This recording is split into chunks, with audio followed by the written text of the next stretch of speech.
Story has been astounding for the speed of the evolution. The U.S. is now open for business in Burma, or Myanmar, as we reported yesterday. D.C. easing some sanctions by allowing firms to set up shop there as well as conduct financial services. Leopard Capital wants to be one of the first to ride that wave. Doug Clayton, founder and CEO at Leopard Capital, joined us on the program. Doug, welcome. Good morning. Well, it's very interesting. Washington is starting to ease up a little bit on the clamp. President Thein Sein has been appealing, in no uncertain terms, please ease these sanctions, and that will help me alleviate poverty because I came from a poor family in this country. The speed of this is just shocking, isn't it? Well, I think the speed has been driven by the Myanmar government rather than the U.S. government. The U.S. government's been reacting, but I think the pace of reform was unprecedented, and I think it's going to be permanent. Do we have clarity? Do we have consensus that this is genuine now on the part of Myanmar and not just smoke and mirrors and trying to create goodwill without backing it up with the infrastructure? I think it's very hard for them to turn back now. They've come so far and raised so much expectations that I think they have to go through all the way to the end now. What is your level of engagement right now in the country? We're setting up an office there, and we're going to raise 2 investment funds, so a private equity fund and a real estate fund.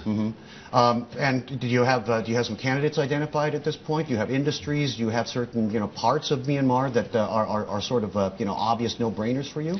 There's really 2 themes on the private equity side. One is that local companies who've never had to face foreign competition now suddenly have multinationals looking to come in.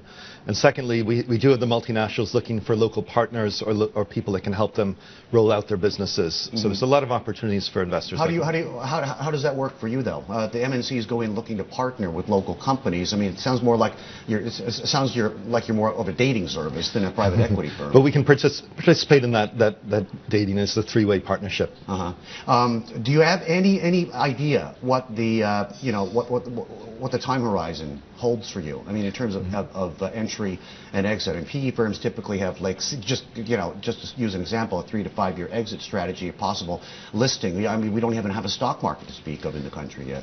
Well, we normally invest with a 10-year horizon, 10-year private equity fund, but I think Myanmar's committed to opening a stock market in 2015. It'll be a long process before the market is big and liquid, but the interest is there. And secondly, the multinationals will be looking to acquire companies, and if we can build them up now, I think we do trade sales. How do you know the numbers are bona fide? Do they have any kind of accounting standards in this country? You have to look at the books, don't you? Can you believe the books in a country this young? You can restart businesses in a new direction. You can start subsidiaries. So the accounting is just keeping track. The real thing is what is the underlying business and the fundamentals. Right. And where does the capital come from? Well, who are the participants in Leopard Capital? Without naming micro names, but what's the source of that funding? We attract investors from all over the world, but they're the contrarian investors, the people that like to be in first. But a lot from Europe. Right. Okay. Sounds like an exciting frontier, and you'll be jetting a lot, I'm sure, to Yangon or Rangoon. Doug Clayton, Leopard Capital.